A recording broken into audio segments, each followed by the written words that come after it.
This goes out to all the guys who like to play basketball in the rain with no clothes on. This is for you. I know Jesus saves. I wish he'd save us from this podcast. I know he looks after you and me, but I wish he'd take us far away from here.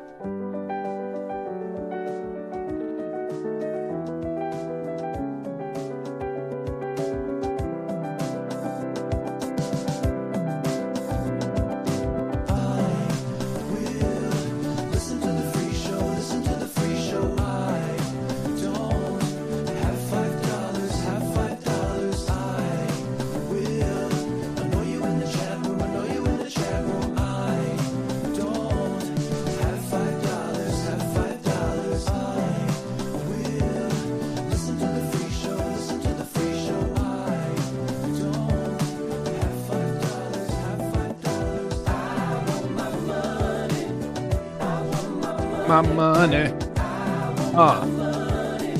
Holla. What it is, what it do, holla at me, baby. Welcome to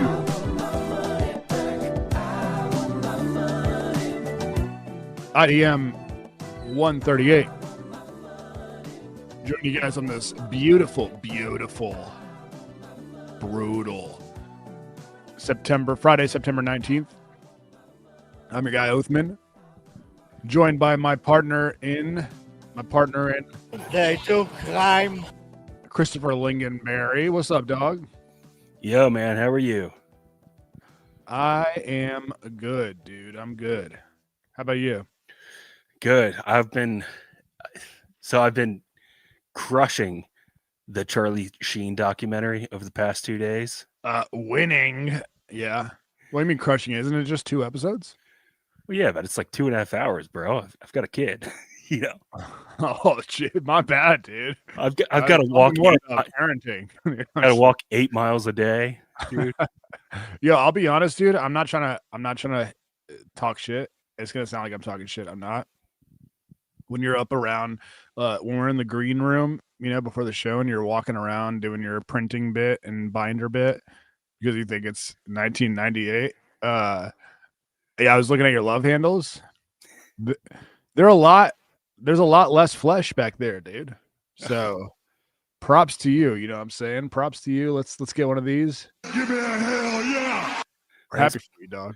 Thank you. It's 1 month on Sunday. So how much do you weigh now? Oh, I'm still up there. I got a long ways to go. I'm still like 243, 242, depending on I need to stop weighing myself like every day, but I need to start doing it like once a week, but I wanted to get through that first month. But yeah, it's been a long month. But I can tell you this. I feel a lot better about myself right now than I did 1 month ago, which if you guys weren't following the Patreon a month ago, it's probably worth your $5. Damn, has it been a month since the last Crycast? Yeah, it has been. Oh, wow. Okay. All right. Still no booze. Right? No booze. Yeah, it's we're at like 29 days, something like that. Have you thought of doing the non-alcoholic beers? No, because they just make me want the real thing. Honestly, it's a gateway drug to real sellers. Yeah, and there's honestly no point. Like, I tried those when the baby was first born because I was trying to straighten my shit out, just be a good father. And then, you know, lo and behold, it took me another 6 months to get my shit straight. Hey, sometimes it takes people freaking 18 years, you know? but it, I just end up drinking like 7 of those or 8 of those. And I'm like, you know what? I'm feeling a little buzzed from this 0.02% alcohol. Just wasted calories. Yeah, no, I understand. Well, that's good, man. I'm glad the 8 Mile bit is still going. How was your week? How's being Mr. Mom? Oh, we got one of these guys. Oh, shit. Hang on 1 second. Let me, you should have given me a heads up before you did it so I can find it. I have all new images for the soundboard. You know what I'm saying? So, here we go. Relationships with women and sex with men. And I got news for you. That means you're gay. Shout outs to Ernesto La Dog for the $9.99 gaygram and shouting out himself the 8 Mile Club. Oh shit. Okay. So you're starting, dude. You're a fucking trendsetter. Everybody knows this about blue shorts, dude. Dude, I told you I'm the gay Andrew Tate. Well, you were saying something. No, I mean that's pretty much it. But Okay, yeah, that's good, man. My week's been good. You know, I What's got some going- breaking news, dude. I haven't even told you this. what do you got? I'm gay, dude. Now I'm playing. I have a full-time job now. Oh wow! Yeah, give me a hell yeah, dude. Give me a hell yeah! Yeah, are you man. I am a garbage man. No, I'm playing. My dog, faithful listener of IDM, Adam McNair, is consulting. He does like consulting with this company, and they needed like a AI, someone who knows about ChatGPT and stuff to help us with shit. And I was just like helping out like part time for a while, but it's been a good fit. Pause. You know what I'm saying? So they offered me the full time gig this past week, and I said yes, please, thank you. Dude, that is awesome. So shouts to my dog Adam McNair, man, for fucking saving my life again. I think he's for the past, I don't know, 10 years, he saved my life twice. So shouts to that guy, man. You better hang on to this one for dear life. I'm busting my ass, dude. I'm working hard, no more naps in the middle of the day, no more, trying to see how many movies on Shudder I can get through in a month. I'm grinding, so yeah. What was it you said to me? Like, this was I believe this was an off-air conversation, but shortly after you got laid off, you were like, I didn't realize how good I had it. Got away with doing literally nothing for 8 years. I don't know if I said that because I was still working for Adam McNair when I allegedly was doing nothing. But no, yeah, I don't think anyways, whatever. I don't have to talk about like my last job. That's great news, man. I'm happy for you. Yeah, I'm excited. It's cool because he's super understanding about me doing like the Luke Thomas stuff and all that shit. And oh, here's another caveat though. The CEO of the company, another Indian guy. So I was like, oh, dude, I had a really bad experience last time. This guy's. Are you going to tell me he needs? Let me just guess. He needs an autistic guy with 0 transferable skills to the real job market. Something like that. No, but this Indian dude that is actually like an old friend of Adam's is like one of the nicest Indian dudes I've ever come across, and I want to clear something up, by the way. Can I just say this? I know we make a lot of Indian jokes, and by we I mean me, because you don't really chime in on those because I think you're afraid because you're white and you don't want to get labeled a racist. But I know they're good Indians. Okay, I was texting my friend Naveed, who's not even Indian; he's from Bangladesh. There's a difference, you racists out there. And he's like, he said something about, I know you think I'm not responding to your text because you want all Indians to die. I was like, that is not true. I do not want all Indians to die. Okay. So don't get it twisted, everybody. I think I love Indian food. As I've said before, one of the first porn stars I ever beat off to was a lady by the name of Angela Devi, who was an Indian lady with busty sillies. So I got love for Indians. I just, I like to call out stereotypes when they're accurately portrayed. But anyways, yeah. I mean, you're right. I've always said that about you. Thank you, dude. I appreciate that. Yeah. Just because I say that, like, all, a lot of Arabs do this or a lot of Hispanics do this doesn't mean I dislike them. It's just, I think it serves a better, we're a better functioning society when we tell the truth about things, you know what I mean? So we can acknowledge them head on. Yeah, I mean, you definitely, I've always said this about you. Just because you say that they annoy the shit out of you, every single podcast we've ever done, hate them. You're underwater a little bit. It just doesn't mean that you hate them. It just I, makes them repulsive. I don't hate anybody or any especially I don't hate any races or anything like that just at face value. It's just that anyways, I'm not going to get myself in trouble. I just got this new job. I appreciate it. I'm so happy about it. But what else was I going to say? I had something else to tell you about. Fuck. So shit with the oh dude, like, can I ask you this? Now that you're a month like into being like a good responsible dude, responsible dad, has there been any conversation about like, hey, can we fucking speed this, engagement thing along now that oh, okay. All right, anyways. So what have you been watching with your daughter? Because I feel like you guys are just trapped in the basement for the most part. It's going to sound boring. I try not to watch TV with her because I feel like it's a crutch that we got into early on. And then I noticed she would just kind of lay on the ground and stare up at the TV. And that's not good for a little baby. So during the week, it's basically no TV during the day. So I got to squeeze everything in at nighttime after she goes to bed. Hang on a sec. So you're watching a baby and you just got no entertainment on whatsoever. You've already told us you don't listen to podcasts when you go on walks. So you're just listening to the deafening silence and the little coos and cries. And that's your day? Dude, I've been working on my own inner peace. That takes up a lot of the day. What is going on, dude? Who are you? What is happening? I'm trying to find I'm trying to rebuild my temple. I let it go to waste for so long. And, Your Temple University?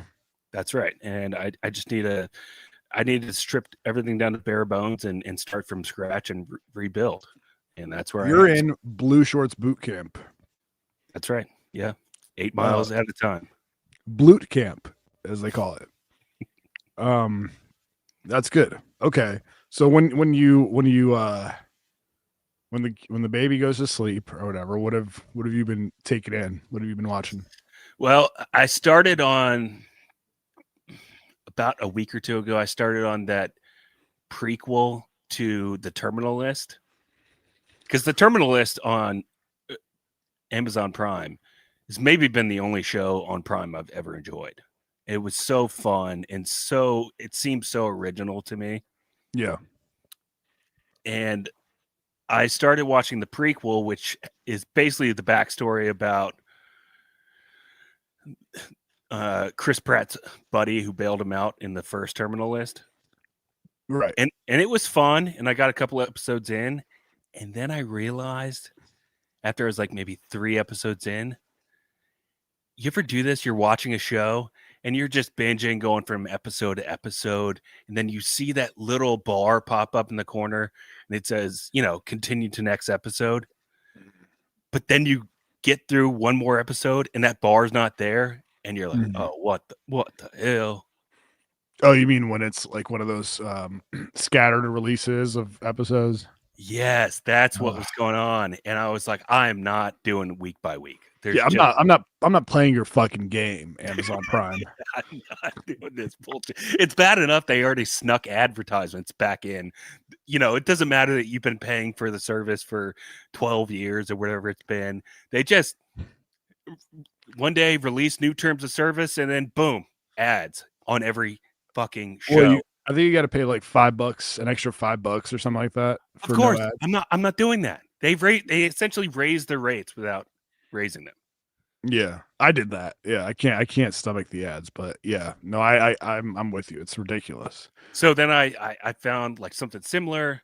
I went back and watched 13 Hours again, which great movie featuring Jim from The Office. Oh, is that the one where James Franco is the mountain climber that gets his arm trapped and has to cut it off?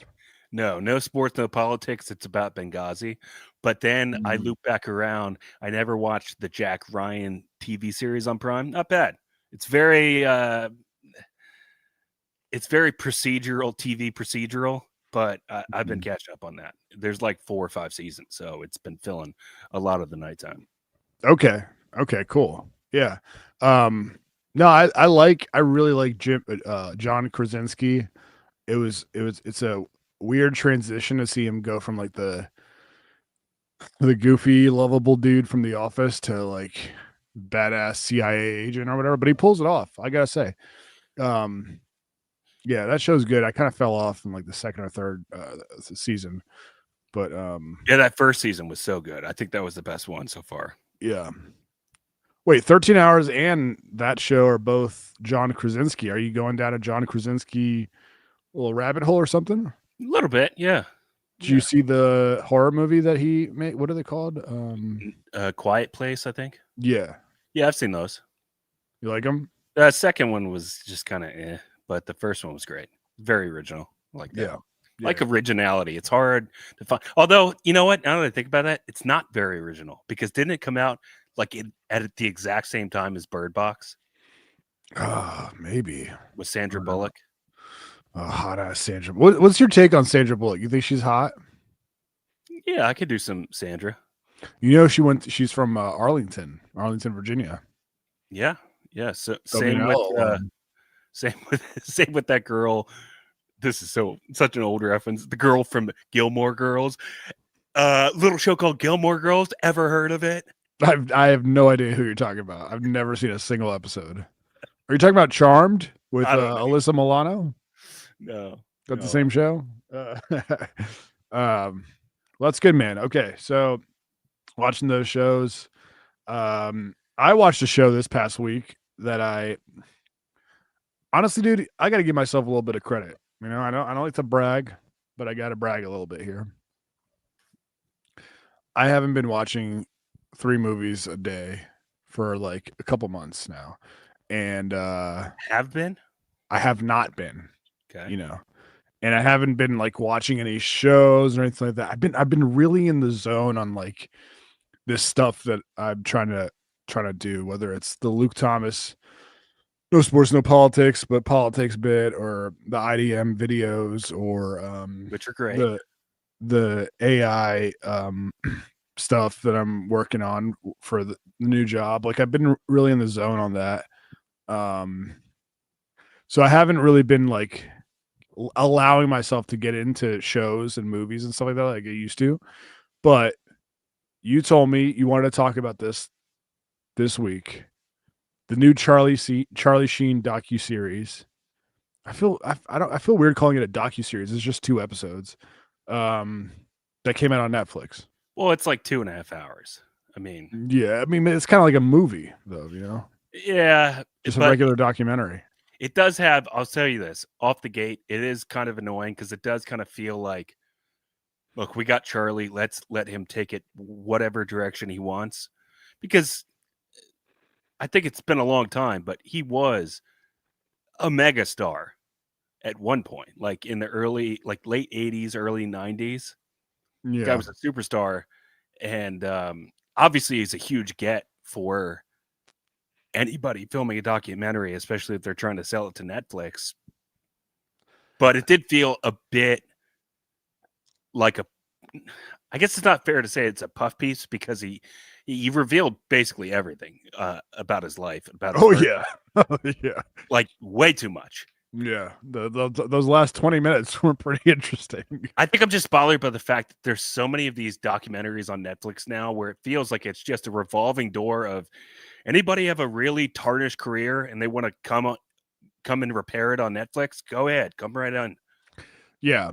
Yeah, that's true. Like the Jussie Smollett thing a couple of weeks ago, you know, it's just a giant jerk off session of, look, we know we're going to get eyeballs if we put this, what's the word I'm looking for? Like controversial figure on your TV screen for a couple of hours.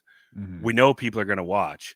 And then also it gives the director an opportunity to unleash whatever false narrative about the person they want. Yeah. Wait, false narrative? Well, the Jussie Smollett thing was kind of BS, right? I mean, well, you pretty much told us that you believe he was innocent after that. So I did not. Let the record state, Shorts said that Jussie Smollett was framed by the deep state. Hashtag free juicy.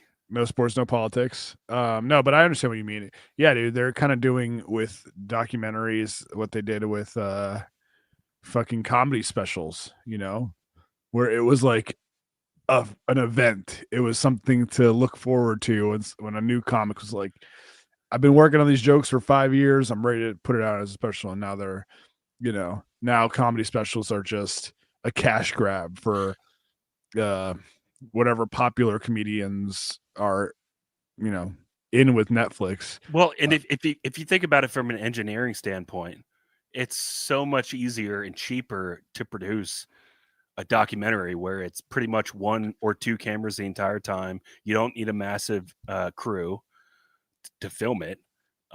You can knock it out in probably a day, 2, 3 days tops. Yeah. And then everything else is just editing. So it's probably super cheap to produce, and it gets a ton of eyeballs. So it's an efficient business model for them to keep just pumping these things out.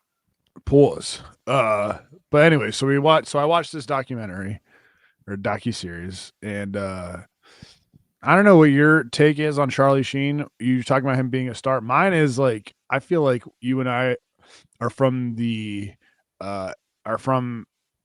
era where we grew up with him, not really as a butt famous movie star, but really just as like a former movie star who was on Spin City. I never watched Spin City growing up. And then in high school and stuff, he was on 2.5 Men, and I never watched that, but I knew how famous it was, you know, and I knew the theme song. Men, men, men, men, men, men, men, men, men, men, men, men, men, and the movie that yeah.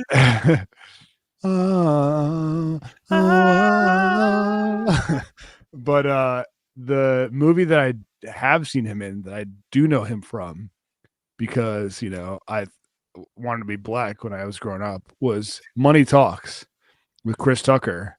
That's so funny. That is like the C list of all C movies in terms of like his entire career. That's so great. Bro, that movie, at least like in the hood, and I know this because I lived in Florida where I went to school with primarily black and Cuban kids.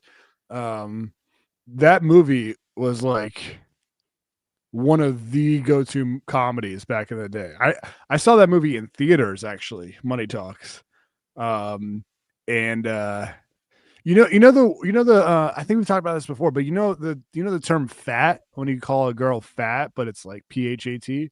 Yeah. I'm pretty sure that term originated from Money Talks. It might have. Wasn't there a shot where Chris Tucker goes, fat? No, like fat, PHAT, like pretty hot and tempting. Yeah. Well, so he's introducing, Charlie Sheen is introducing Chris Tucker to his fiance, and she's like, as they're walking in, she's like, by the way, do not say anything about, and this is 1997, by the way. Yeah, actually, you know, I have that shit pulled up. Yeah, Heather Locklear. Oh my God, she was such a smoke show back in the day. Let me just share it here. It's okay, dude. He's like, don't say anything about my wife. My wife's. Wait. Anyways. Dude, I feel like Chris Tucker didn't have the extended run that he deserved. I agree with you, dude. Like, he was so funny in basically every movie he's been in. And I know he had the Rush Hour franchise, which was great. Yeah. But like, shouldn't that have warranted him like another at least 5 years? Well, I think what happened to Chris Tucker, I mean, I'm just speculating, but I think what happened to him is like he just made so much money in the 90s that he was just like, I'm just going to chill for a while now. Yeah, I can see. That's pretty awesome. Yeah, because he had but anyways, SKN says, Shorts, why would you call Money Talks a C-list movie? That was and still is funny as shit. Yeah, I think you got to go back and watch Money Talks, dude. This movie is people sleep on it a little bit. I'll be perfectly honest. I don't think I ever saw it. So okay. That's probably why I'm probably completely relegating it to C class, because I have no file on it whatsoever. Well, So, I mean, to be honest with you, people don't really talk about it like that often. You know what I mean? So maybe you're right, but But when you think of like, I don't know if compendium is the right word, but the compendium of not of Charlie Sheen's entire library of work, yeah, I mean, it's probably on the sea level of like the guy was in Platoon, which won Best Picture. The guy was in Wall Street, which is one of the greatest movies, certainly in my opinion, of all time. yeah. So he's been in like incredibly huge, iconic blockbuster movies. So it's just hard to look at those at the top and go, yeah, Money Talks belongs up there. But yeah, I'll give it a watch, obviously, and give it its fair judgment. You know, Yeah. 35 years after it came out.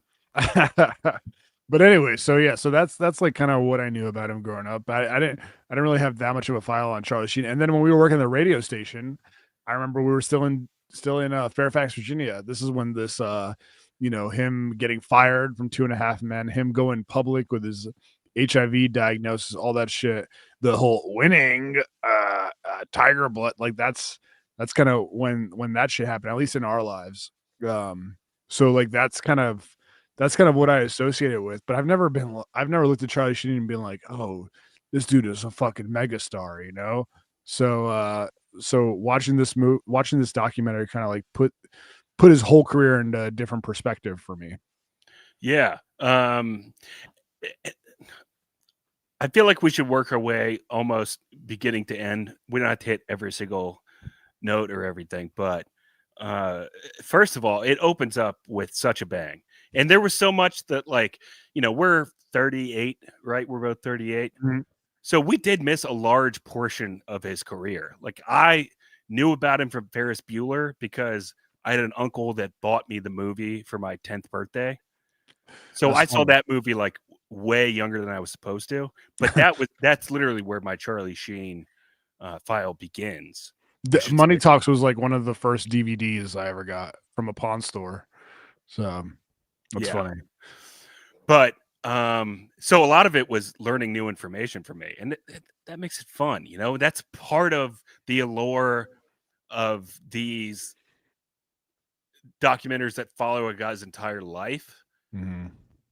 Is it's almost informative to people that were too young to witness it themselves. So Mhm. it's also that kind of comes with a cost too. It's like if they are just straight puff piecing a person like Juicy Smollett or something like that, like, and then a kid who's like 15 sees it for the first time and they go, oh, Juicy Smollett was completely done wrong by the Chicago Yeah. police. It's like it opens up a whole new world of like flat earthers for that particular person. Mhm. I'm always a little leery of that, but you know me, I'm a bit conspiratorial in that way. Yeah, a bit. Yeah, for sure. But Um, but the show opened up with a bang. I didn't know. I mean, can you imagine the high, the just natural life high of being so untouchable that you're on a plane, 737, 300 people on the plane, the pilot mid-flight, 30,000 feet in the air, just leaves it on autopilot and goes, can I get a picture with Charlie Sheen? I hear he's on my plane. And Charlie Sheen walks in there, at 3 sheets to the wind. He's already half drunk. And he asks the guy if he can walks into the cockpit mid-flight, which, as we all know, post 2001 is a big no-no. Walks into the cockpit mid-flight, borrows the pilot's jacket, his hat, then sits down, and the pilot actually lets him commandeer the plane. yeah. I mean, I don't know, dude. I have my thoughts. I'm a natural born hater. I can get into it if you want to. But yeah. What do you mean? I don't know, dude. Like a lot of the movie felt like him humble bragging about how insanely like how much of a rock star lifestyle he lived and how Yeah. you know what I mean? How great he could have been if he didn't fuck up or try to sabotage every single opportunity he was ever given. And I don't know. I mean, I feel like I'm obviously a hater. You know what I'm saying? But like, Dude, okay. Let's the way his life starts out, and Matt Broderick's faithful listener of IDM, faithful dog. We're gonna give spoilers during this, so don't be mad if I tell you, that him and Denise Richards got divorced. Okay, All we're right, gonna get you gotta let into me. You gotta let me fill people in on why that's hilarious. it. I mean, sure. All right, so Oathman's been doing an awesome job with the YouTube videos, right? Breaking stuff up, conversations we have on the show, and then putting them out as individual YouTube videos. We're getting a ton of extra clicks and subscribers and stuff that we wouldn't have otherwise gotten had Oathman not grabbed this bull by the horns himself. But Thanks, man. But there was one story that we talked, some documentary or some shit, another Netflix fucking pile of trash, and it was about some. It was about some girl getting bullied over text messages, and the thumbnail that your AI machine spit out was a spoiler to the entire, not only documentary but the entire YouTube video itself. And it just said in big block lettering, "It was the mom." The mom did it. But dude, that's not, and Matt Starcheck commented on it and said, "Well, I was gonna watch it, but I guess no. That's not the only time. He's also commented when I was talking about some movie that had just came out. And he was like, "Well, I guess I'm not gonna watch that movie." So Matt brought us just a heads up. But anyways, so let's talk about how his life starts, dude. Yeah. Charlie Sheen's life starts. He's the son of a famous actor, Martin Sheen. Very good father. He's got two other brothers who, the one brother kind of seemed like did you get the vibe that he was gay? Ramon? Yeah. Ramon. Yeah. No, but maybe. I mean, Okay. Spoiler alert for the end of the Charlie Sheen talk. Yeah. Okay. So he has one brother who's a non-actor, and another one who is an actor who is like big time, Emilio Estevez. And Charlie Sheen was butt jealous of his brother and how like his rise to popularity and fame and all the chicks and shit. This is a great example, by the way, of how it's fun. It's a fun watch for me as a 38-year-old to fill in the gaps of information that I didn't know. Like, for some reason, I always imagined that Emilio Estevez was younger than Charlie Sheen. I didn't realize that Charlie Sheen was the younger brother. Yeah, me too, actually. And I also didn't know that Emilio was like super famous before Charlie Sheen. Yeah. So that timeline didn't exist for me prior to watching this. Yeah, I mean, I only know Emilio Estevez from the Mighty Ducks. And yep, I think that was before Charlie Sheen was famous. But anyways. And Young Guns.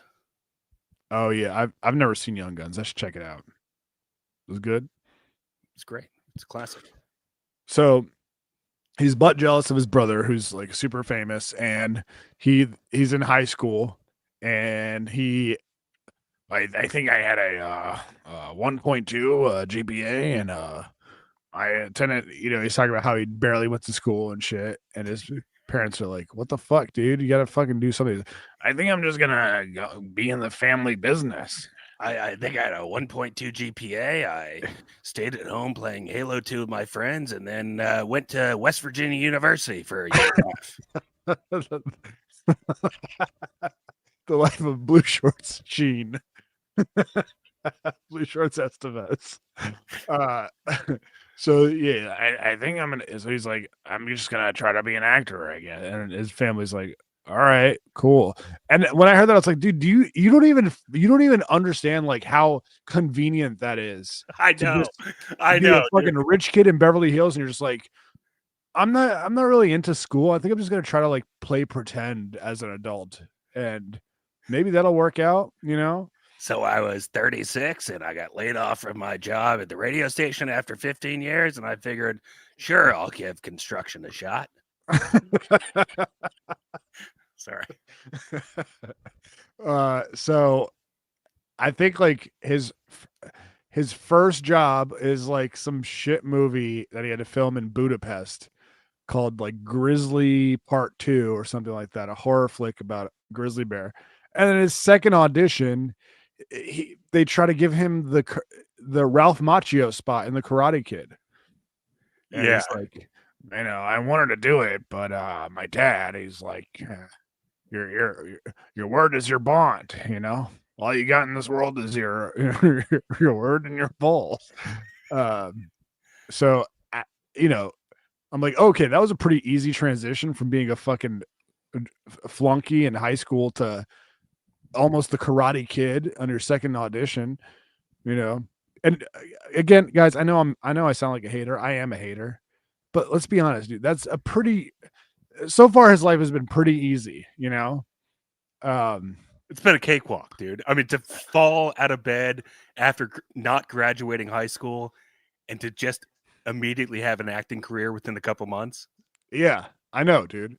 Think about And it. then, not only that, then he then he gets his next role after turning down Karate Kid, and he was lamenting about how much it burned, it chapped his ass to lose that role, but he'd already promised he would work on another movie, and like you said, Martin Sheen was like, "Word is bond, brother, so you gotta honor your word."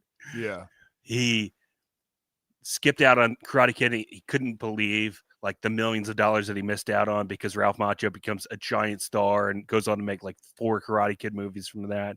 And then he comes around in typical Hollywood elitist fashion. He goes, "But looking back on it all, I guess it kind of worked out for me. Maybe not so much for Ralph Macchio." Yeah, must be nice, you fucking piece of. Yeah, I know, dude. Yeah, I guess Ralph Macchio got like kind of put in a box, like typecast a little bit. Rubbing salt in the wound, losing. Losing. So he has that that's the beginning of his career, and then the next role he has is what is it, Breakfast at Tiffany's, or no, Ferris Bueller's Day Off, right? Yeah. And he has a tiny role. For those who haven't seen it, it's like a 1 or 2 scenes, right, where he's just like dropout flunky kid, basically playing himself. And he's like, the character is really tired in the movie, so I decided to stay up the entire night to look really tired when I showed up on set. And he's like, dude, I mean, sorry, go ahead. He's like, so I set my alarm for 6 a.m. and I did that stupid thing where I hit the snooze button and I woke up an hour and a half later. And so he shows up to set on a half hour late. He has like 2 lines in the movie. What are you gonna say? Well, it just everything seems to always work out for Charlie Sheen, dude. Yes, man. And it is a bit irritating when you look at it from that perspective. It's like this guy is a complete fuck up, but he's failing upwards. Yeah. Right? Like every step of the way. And he even mentions John Hughes, the director of Ferris Bueller.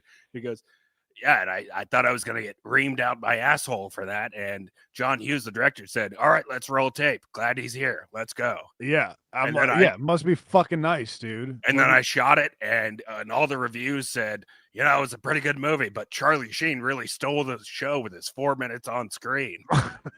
Yeah, dude. Fuck He's you, kind dude. of a fucking entitled dick. It's so annoying, dude. It's so fucking annoying. Like, because I don't know if you watched the scene that he was in, but it's not like he delivered some fucking like groundbreaking performance that was like, oh my god, did you see the emotion in his eyes?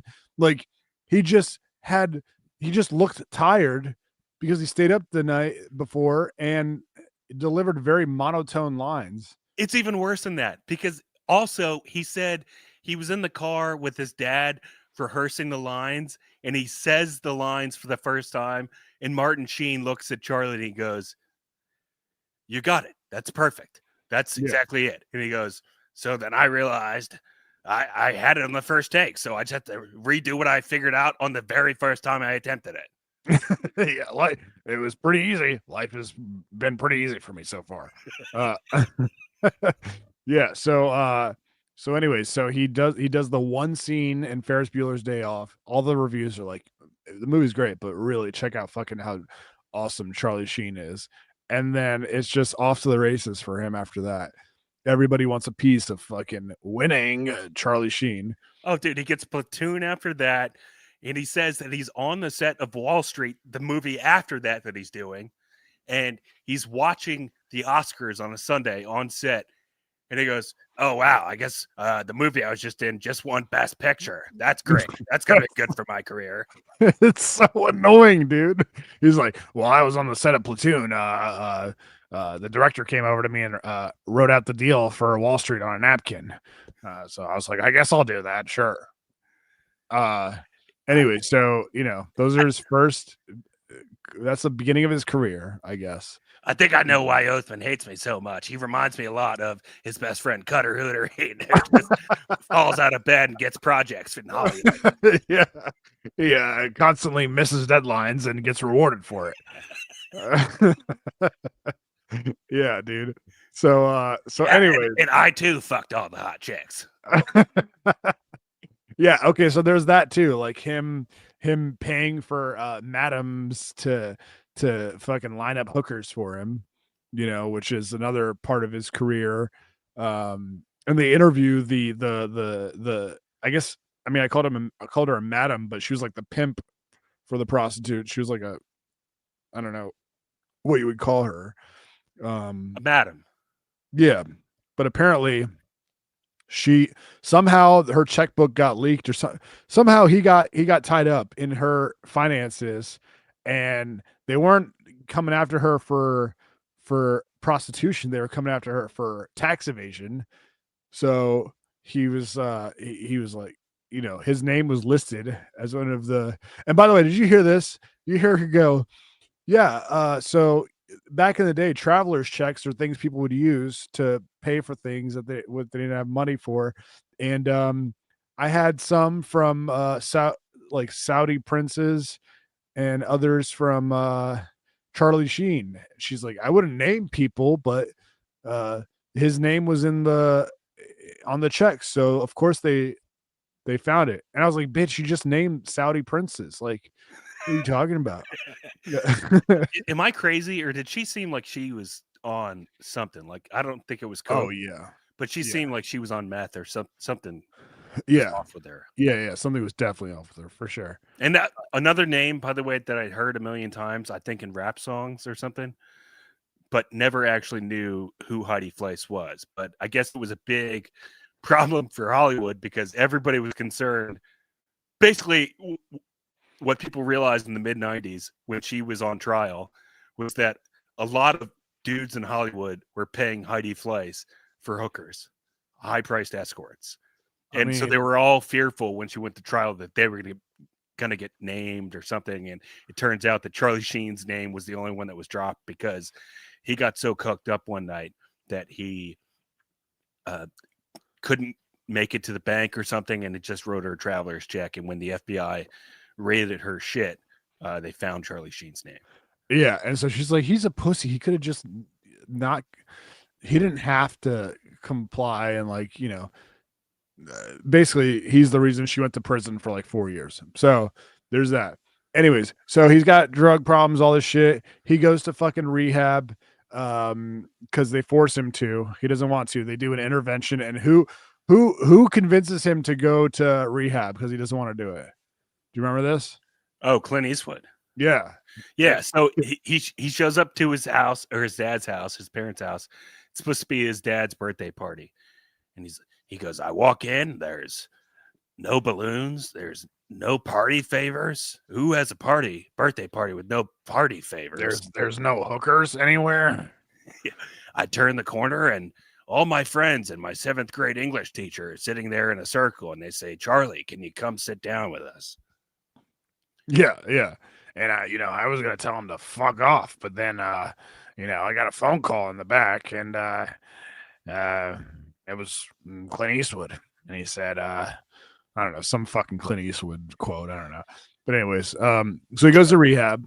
Yeah. He said, Charlie, you're one of the good ones. You're worth saving. Yeah. That was you need to get your train back on the tracks. That's a pretty Yeah. terrible Clint Eastwood, but That is a good Clint Eastwood quote. Yeah. all And so he goes to fucking rehab. He breaks out of rehab temporarily to go judge a bikini contest with like Nicolas Cage. It comes back the next day. Everything's fine. He doesn't get in trouble for it. He eventually gets out of rehab and fucking as he's driving home with his one black friend who he loves to brag about because he's black and he's not, he's not racist. They stop by a baseball field. Do you remember this? This fucking pissed me off so much, dude. I know it did, but table that for a second. You left out a very important caveat. Okay. He goes to rehab. He says, "There's this fine black lady behind the front desk," and I say, "Listen, I've got to go judge these bikini sluts in Palm Beach or whatever, the desert in California. And listen, I'll be back here at 8 a.m. tomorrow. And if I'm not, I'll give you $1 million." Yeah. So I went to the desert with Nick Cage. By the way, thanks, Nick. You could have told me not to go. Yeah. What does the black lady say in response? She goes, "I know that's right." Yeah. And he goes, so then I show up at 7:40 a.m. the next day, and she has a look on her face like kind of disappointed because she realizes she's not going to get $1 million. But also, hey, that Charlie Sheen, he's a man of his word. It's like, fuck you, dude. I know, dude. Like, you can't always be the star of every fucking story you tell. Like the hero. Like, dude, you are a villain, clearly.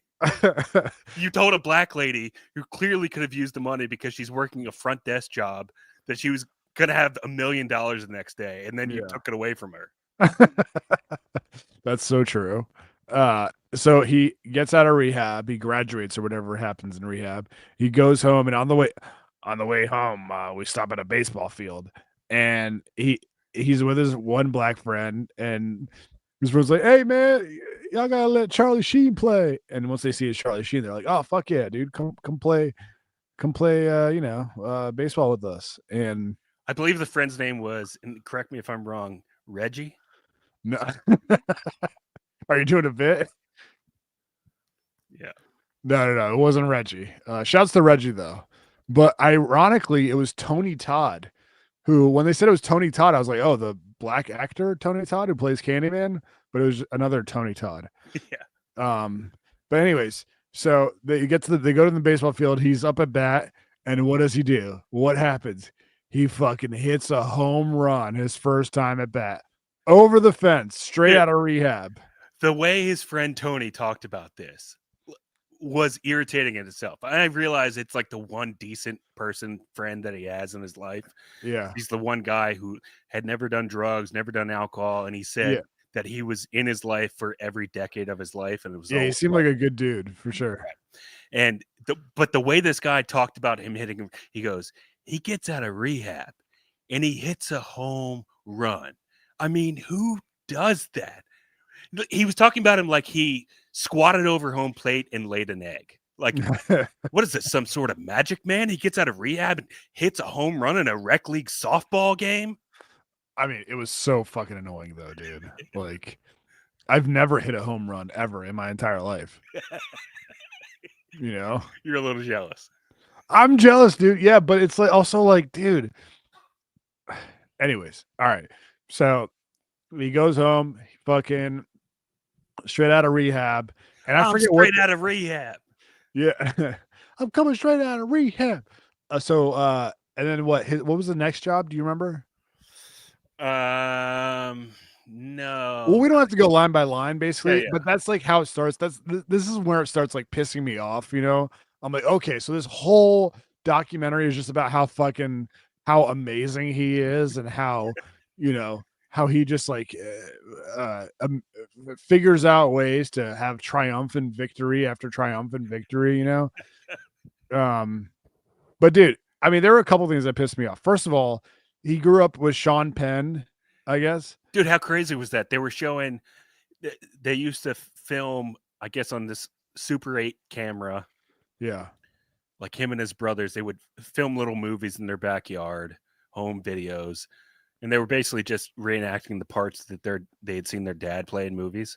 Yeah. And then there's a part in the doc where he goes, yeah, it was just us and the neighborhood kids, and they show the neighborhood kids in one of the videos, and they like put their name superimposed over each face that is shown in the home video, and it's just like Charlie Sheen, Emilio Estevez, who was it, Sean Penn, Chris Penn, George Clooney. And it's like, so not only did this guy just wake up out of bed in the morning, have a perfect acting career, but he also had some of the hugest stars in Hollywood that we know today were like just his neighborhood boys. Wait, is Chris Penn? Oh my God. I just realized Chris Penn, the fat dude. Chris Penn, notably of Reservoir Dogs and Corky Romano. That's, oh my, I didn't realize that was Sean Penn's brother. I'm so dumb. That's Well, crazy. he's dead now, so you missed the boat. Okay, my bad. Shouts to Chris Penn. Yeah, it was pretty wild. It's like, oh, okay, so you grow up in Beverly Hills in Hollywood in the 70s and 80s, and you basically are just born into Hollywood stardom. Like, if you were in the right neighborhood, you just become a. Anyways, so yeah, so they interviewed Sean Penn a lot, and It'd be pretty impressive if they interviewed Chris Penn for the doc. what did you think of Sean Penn's interviews? Did you I've seen him enough times to know that he's like all the rest of them, unfortunately. Like, I love his movies. Mystic River is incredible, obviously. It is good. Yeah, I like that movie. And he's had a ton of great movies, but it's like he was putting on an air. Dude, yes, man. It's like he tried was to be so like poignant. Yes, and so like impactful with his words when he just typical fucking like Hollywood, LA. I think my words matter more than they actually do type of dude, But yeah, I got the same vibe. And I mean, he added to it, but again, if you just take like the big picture of this entire thing, it is just a Netflix redemption arc novella, right? Like, that's what this is. It's just, here's how we rebuild Charlie Sheen, and that's fine. It's all good. I don't dislike Charlie Sheen, and I enjoyed the doc itself, but that is exactly what this is. Yeah. So then of course they get into all his marriages, all that shit. Fucking Denise Richards, who, I mean, we've talked about this before, but every time I see her, I'm like, holy fuck, dude. She used to be literally like top 3 hottest woman on the planet. Dude, like, you talk about Clint Eastwood telling Charlie to get the train back on the tracks. She looks like she got run over by the train. Dude, I mean, remember her? I mean, I never even saw this movie, but I remember getting a boner every time I walked past the box cover at Blockbuster for her and Nev Campbell and Wild Things. Yeah. Do you remember that shit? Or fucking Starship Troopers? Dude, she used to be the hottest woman on the planet back then. Oh, Starship Troopers. Isn't that the movie that has your other favorite, Jerry Ryan, in it? No. Is she in that? I didn't know that. Battlestar Galactica. No, yeah, I think no, she's in Star Trek, Star Trek Voyager. But they're very similar. But Denise Richards, when she was younger, she was like super pretty. Anyways, but fucking Charlie Sheen, for those who don't know, married Denise Richards when she was fucking creme de la creme, when she was the hottest chick in Hollywood. And so must be nice, Charlie Sheen. Must be nice to fucking so they have a family, Dude, it's so she's so irritating in it. And I feel bad because she looks like, she just needs some mental help or something. You know what she looks like? She looks like, do you remember Tim Burton's Batman with Michael Keaton and Jack Nicholson? Do you remember there's a scene where Jack Nicholson is the Joker, but he doesn't have the makeup on? Like but his face, he's got that weird smile. That's kind of what she looks like. Yeah, what do you think it is? Do you think it's just aging, or like do you think it's surgery? I think she said at some point, she looked in the mirror and she said, "You want to get nuts? Let's get nuts." And she was definitely nuts, dude. She was Yeah. like, she went off on these sidebars, like these tangents where, not unlike myself, every episode of IDM, but Mm. she just went off on these sidebars that were like completely irrelevant to the storyline. There it is. There's Jack Nicholson. Yeah. This is Denise Richardson. That does look just like I think it could actually be her. Yeah, dude. I don't like to hate on women who as they get older, because like I feel like everyone gets uglier as they get older, but it's just something. Yeah, dude, me too. But there's something about her, dude. She was just like so. Anyways, but yeah, she's got the sort of like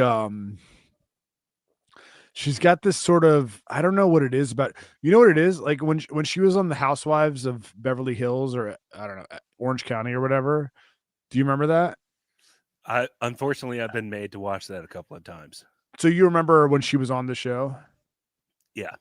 She was such an annoying, coont back then on the show. And I think it did real damage to her, because before then everyone just knew her as like a former super hot chick. But yeah, she was annoying on the show too. Well, dude, yeah, she was trying to build her own little redemption arc within the redemption arc of Charlie Sheen, and I gotta say, it did not work at all. She just, at one point, she starts like forcing herself to tear up when looking back on, I guess, a tumultuous time in their relationship where, she had to maybe call the cops on him or realize that their marriage wasn't going to work. Something happened like that, and she just starts like, I mean, it was so bad. It was so bad. And she's not saying it all, like using any words to describe why it's bad. She's just going over and over again. It was just so bad. And then she looks like she's about to tear up. You can see the producer come on camera, put his hand on her shoulder, and he goes, "Dude, we can take a break." And she's like, no, please keep rolling. Like, I want people to see, like, I want them to see. I mean, it was so bad. It was just so, please leave the cameras rolling, please. And you're like, why does she want the cameras to catch this so badly? Yeah, that's true. That's true. I thought it was like her assistant that said, like, maybe we take a break. She's like, no, let them film. Like, this is a docuseries, But anyway, so she's in it and she's annoying and weird looking. And then but dude, I feel like I'll be honest, man. I feel like the porn stars didn't get enough run. Like, he was engaged to a porn, his third wife, he was engaged to a porn star named Brett Rossi. Never talked to her. Never talked to Brie Olson, who is like, I mean, she looks like, she looks like gold. She emphasis on was the lead Charlie's Angel. Yeah. Yeah, right. Exactly. Like, we can't hear from her, Now she looks like a trucker. Yeah. But dude, did you get this? Like, we're kind of skipping ahead. We don't have enough time to cover every single detail, but did you get this? Like, when he was talking about getting fired from the show, 2.5 Men, and he was in the throes of his drug addiction and shit like that. And Live Nation approached him and they were like, "Hey, you want to do a tour?" And he's like, "Well, I got child support. I got bills to pay. So yeah, I needed them. I needed the money." But dude, he made fucking $2 million per episode. I know. With 2.5 Men. Well, he said they were withholding some of the money at the time. But dude, that was like in the 5th season or whatever. How many episodes of 2.5 Men per season? Let me see. That's why, dude, this is why people hate Hollywood actors or Hollywood in general. It's like, yo, you have the life you're living is insane, and it's still not good enough for you. Okay, around 24 episodes per season. So 24 times 2 million, that's 48 million a year. And he's saying, I needed to pay child support, so I had to do this tour. It's like, no, you did not need to pay child. You wanted attention.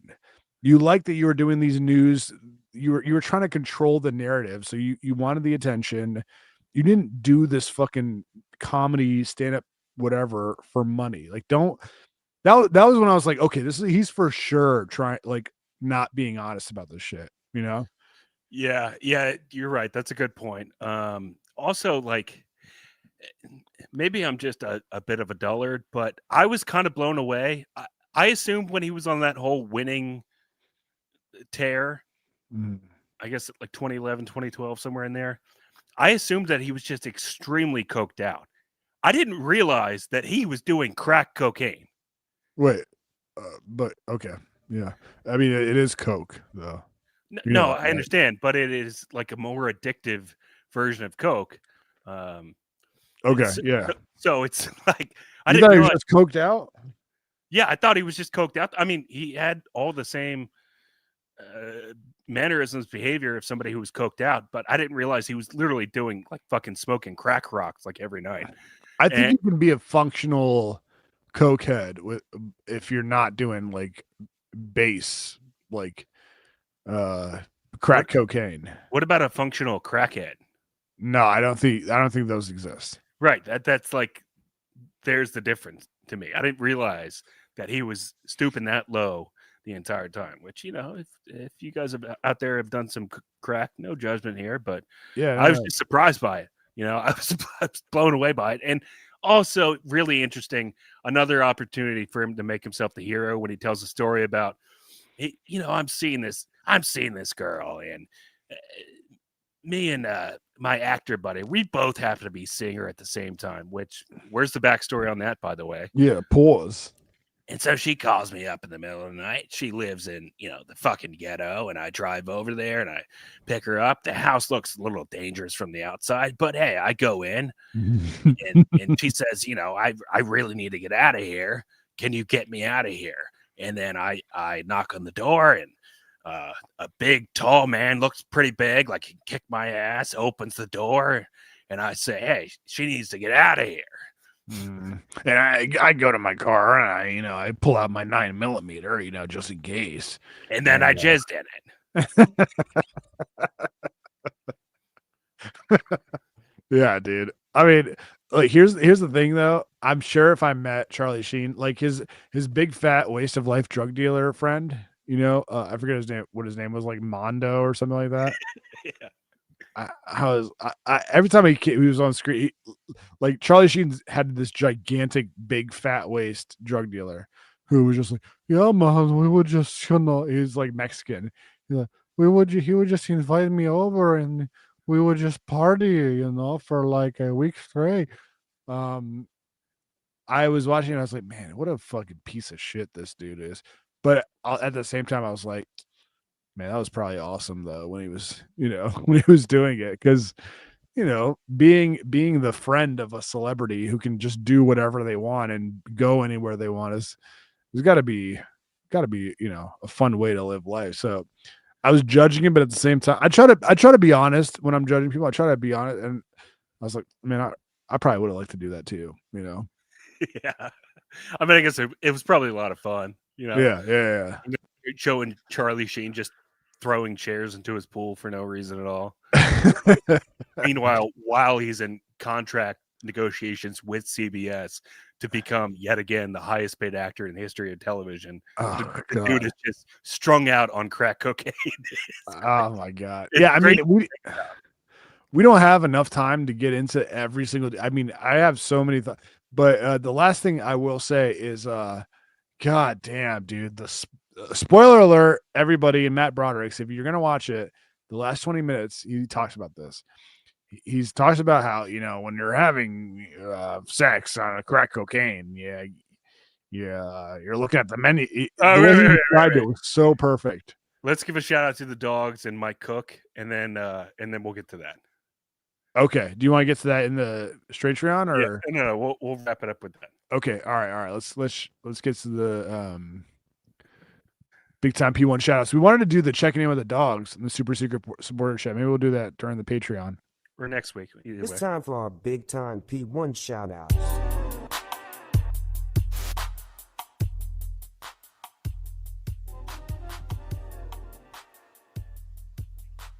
Support, subscribe to It Doesn't Matter for 3 times a show on patreon.com/IDM pod. Shout outs to Alex, AJ McCown, Alex Davis, Brendan Cooney, Brendan Smith, Brent Wenzel. Shout outs to Brian Alton, Brian Busties, Carlos N., Chris Eller, Danny Loudermilk, David Slat. Shout outs to Don DeMarco, Ernesto Ladon, Craven Moorhead, Iron Mike Sleep. Shout outs to James M., Jen Montana on Instagram, Straight Flexin. Shout outs to Johnny Walker, JP Flame, Kevin Leahy, Kevin Smith, Korean John, Chris Stein, Lance Parker, Matt Broderick's, Matt Starcheck, and Matt Starcheck. Shout outs to Peter Rosecrans, Bill J, Reggie, Ron Mexico, Instagram.com/Brad Paints This. Shout outs to Sabi's nipple piercings, Sean Kibler, Sean Kibler, Steven Snowman, Theo H, William, and Lubomir. Again, you guys can subscribe for 3 times the show, patreon.com/IDM pod for as little as $5 today. We appreciate you guys for supporting us. Thank you. You guys are assholes, dude. You guys are fucking assholes, man. No, All they're right. big time P1 supporters, dude. No, I know. I'm joking. All right, let's as always, let's give a shout out to our guy, our dog, the one and only Money Mike.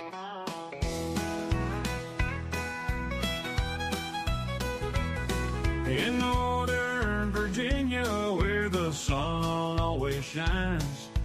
Money Mike, he fixes Next time you guys are in need for a plumber, give our guy Mike Cook a call. Mike Cook has owned and operated his small plumbing business all over Northern Virginia for 20 plus years. There's no job too big or too small for Mike. He's licensed and insured. That means he knows his shit. And the state of Virginia knows he knows his shit. In fact, I would say no plumber out there knows his shit better than Mike Cook. Winning.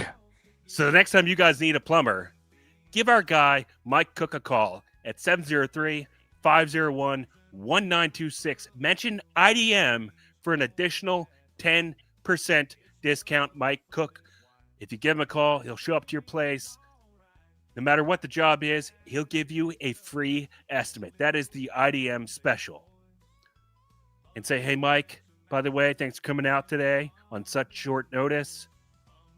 I found you from IDM. Hey, you just got a 10% discount. So next time you guys need a plumber, give our guy Mike Cook a call at 703-501-1926. No plumber knows their shit better than Mike Cook. Hell yeah. All right, so what do you want to do here? All right, so we got to get to the biggest bombshell of the Charlie Sheen doc. Yes. Because they saved, and I loved how they did this. They saved, spoiler alerts, everybody. If you plan on watching it this weekend, definitely listen to the rest of this later. But they saved, they carved out like a sliver of time for the end of the documentary, about 20 minutes or so. Mm. And Charlie goes, all right, now I'm going to address everything I've never addressed publicly before. Well, the producer goes, all right, everyone, we're going to get into the nitty gritty, so can you guys all step out of the room, just give us some space. Right, which is a little Hollywood magic. It's like do you really think the whole crew stepped out of the room so that he could divulge these details on camera for the first time? Yeah. So go ahead with the menu. Yeah, so he's like, when you're doing crack cocaine. Oh, actually, first of all, Jen Montana actually mentioned something. She said Charlie Sheen also supposedly graped Corey Haim, according to Corey Feldman. So Corey Haim and Corey Feldman were like two of the it guys in the 80s, a lot of teen movies they did. Lost Boys was a big one. Corey Haim has since left us. He was like a massive drug addict. But Corey Feldman, when he had, do you remember this a couple years ago? He built up this big social media buzz that he was going to out all these underbelly of Hollywood society people. Sort of. Yeah. Well, I think it was a part of that where Corey Feldman comes out and he goes, I guess, you know what, Jen, thank you for leading the way with this. Corey Feldman goes, why do they have the exact same voice? Charlie Sheen and Corey Feldman. Now I'm subconscious. Charlie Sheen raped my friend Corey. Oh my god, dude! Why are we laughing at that? By the way, raping. That's so Corey so Feldman bad. alleged that when they were on a movie set together, and I guess Corey Haim at the time was either 18 or just under or just over. I'm not sure his age. Yeah. Feldman, like 40 years later, alleges that Charlie Sheen raped Corey Haim. Why can't we take anything seriously? This is not funny. Oh, dude, we lost like 5 viewers. So we made that joke.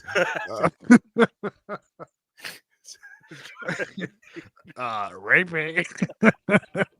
Okay, stop. All right, it's not funny. Bleeding. Oh god, dude.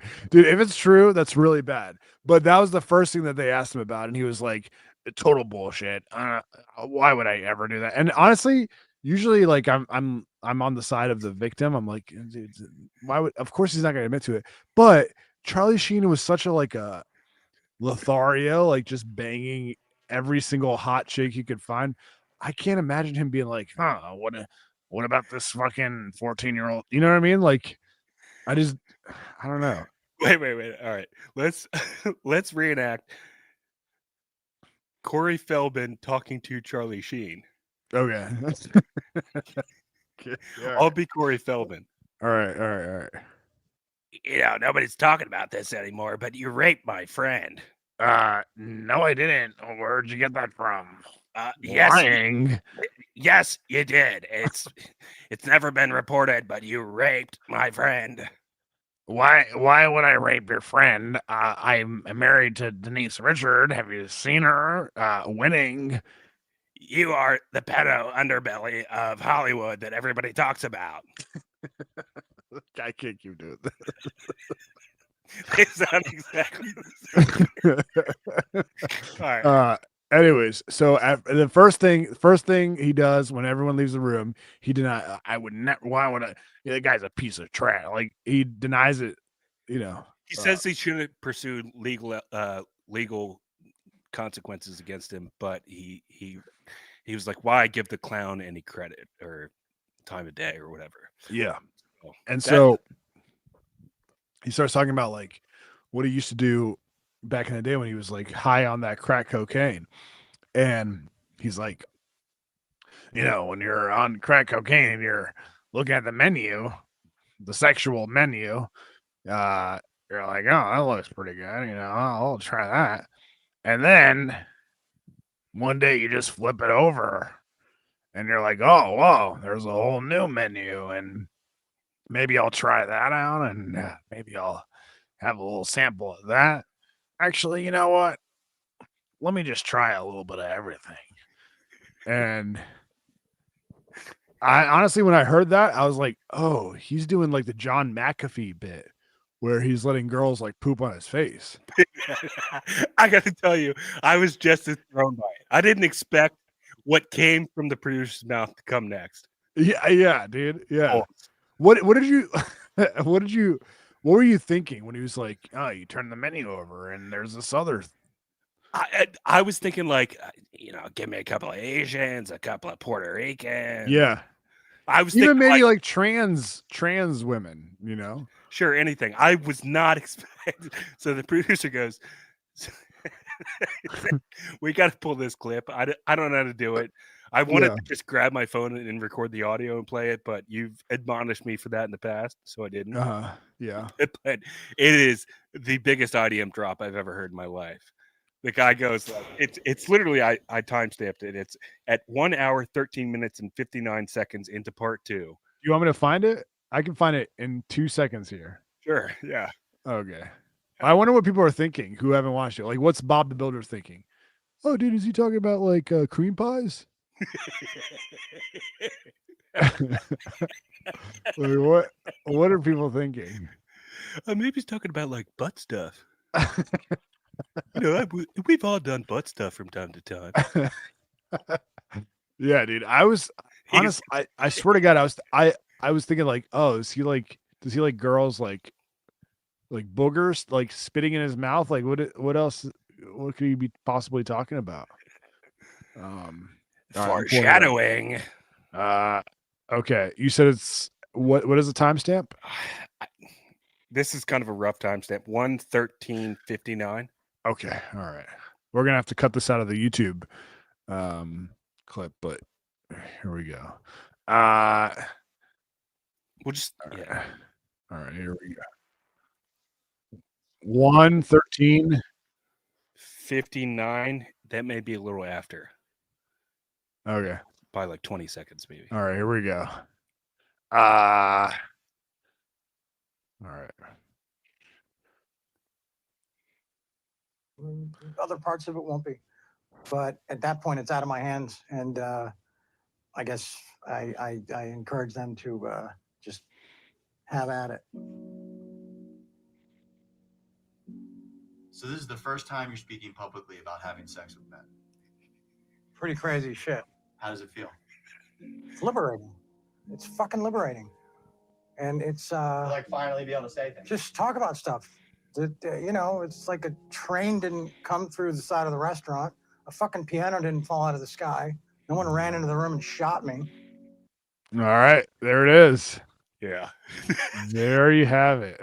I mean, is that not? I mean, that's the new gaygram right there. Is that not the exact same as I've relationship with women and sex with men? I got news for you. You might be right, dude. That might have to be the new gaygram. So this is the first time you've spoken publicly about having sex with men. Oh, dude, that threw me off so hard. I got no judgment about it, but I didn't expect that to come. Oh yeah, dude. I mean, but honestly, dude, like when I hear shit like that about like celebrities, who are known to fuck a lot of women to explore, gay sex, I'm like, yeah, that's just what happens when you get tired of normal sex. You know what I'm saying? Like, No. no, I've heard people make this argument. that wouldn't happen to you. There's zero chance I'm going to have sex with so many women that I get bored having sex with women and I go, how about I dabble in dudes? Yeah, I mean, There's guess no so. way. Dude, You're right. I mean, can you imagine being so bored with women that you just go, hey, man, check out that guy's ass. Wouldn't it be nice if I pulled those jeans down and saw his butt crack? I think you're sleeping on how easy it is for these dudes to bang any chick they want. Nah, there's zero chance. No. Have you ever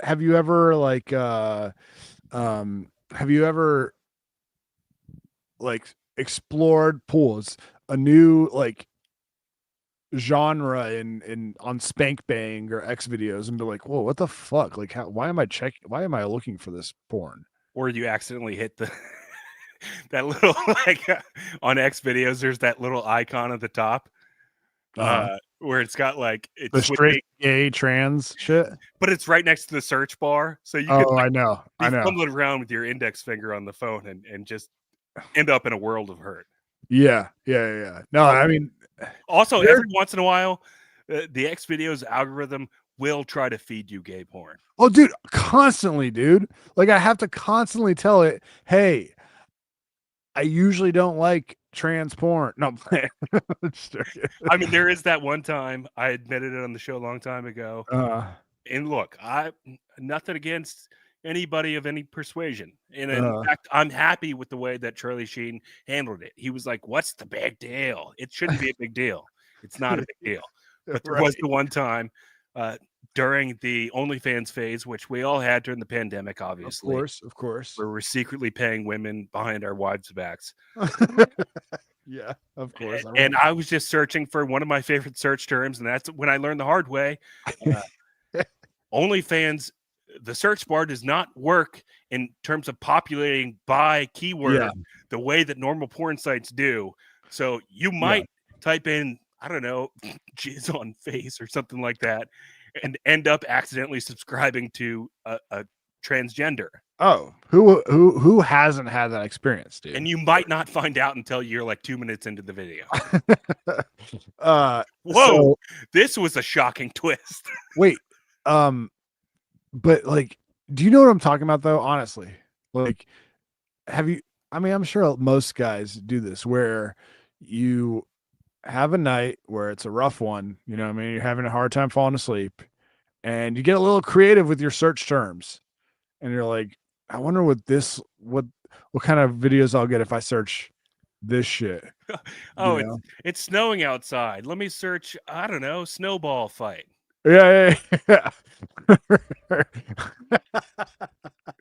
Or you go to what's that site? efucked.com. Have you ever been there? No.